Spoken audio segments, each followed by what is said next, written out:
আইনশৃঙ্খলা বাহিনীর লাঠির আঘাতে মারাত্মক আহত গণ অধিকার পরিষদের সভাপতি নুরুল হক নূরের চিকিৎসার খোঁজ নিয়েছেন রাষ্ট্রপতি মোহাম্মদ শাহাবুদ্দিন। রোববার বেলা 10টায় রাষ্ট্রপতি সরাসরি নূরের নম্বরে ফোন করে তার শারীরিক অবস্থার খোঁজ নেন। এ বিষয়ে নিশ্চিত করেছেন গণ অধিকার পরিষদের গণমাধ্যম সমন্বয়ক আবু হানিফ। আবু হানিফ জানান, রাষ্ট্রপতি আশ্বস্ত করেছেন উন্নত চিকিৎসার জন্য সরকারের পক্ষ থেকে নূরকে বিদেশে নেওয়ার ব্যবস্থা হচ্ছে।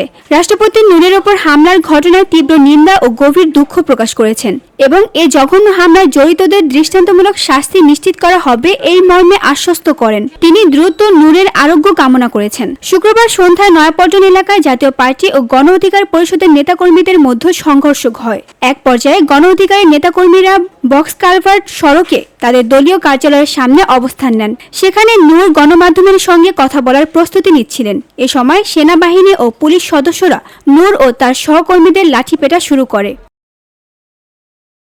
এ হামলায় নূর সহ অন্তত 50 জন নেতাকর্মী আহত হয়েছেন বলে দাবি করেছেন গণ অধিকার পরিষদের নেতাকর্মীরা। অন্তর্বর্তীকালীন সরকারও তাদের ওপর হামলার ঘটনায় তীব্র নিন্দা জানিয়েছেন। VOD Bangla news desk. Bashundhara, Uttara, Banasree, Kuril ও বাড্ডা সহ রাজধানীর বিভিন্ন স্থানে অভিজাত ও অত্যাধুনিক মানের ফ্ল্যাট কেনার এক নির্ভরযোগ্য প্রতিষ্ঠান প্লেজেন্ট প্রপার্টিজ লিমিটেড। তাই আপনার স্বপ্নের আবাসনের জন্য আজই যোগাযোগ করুন।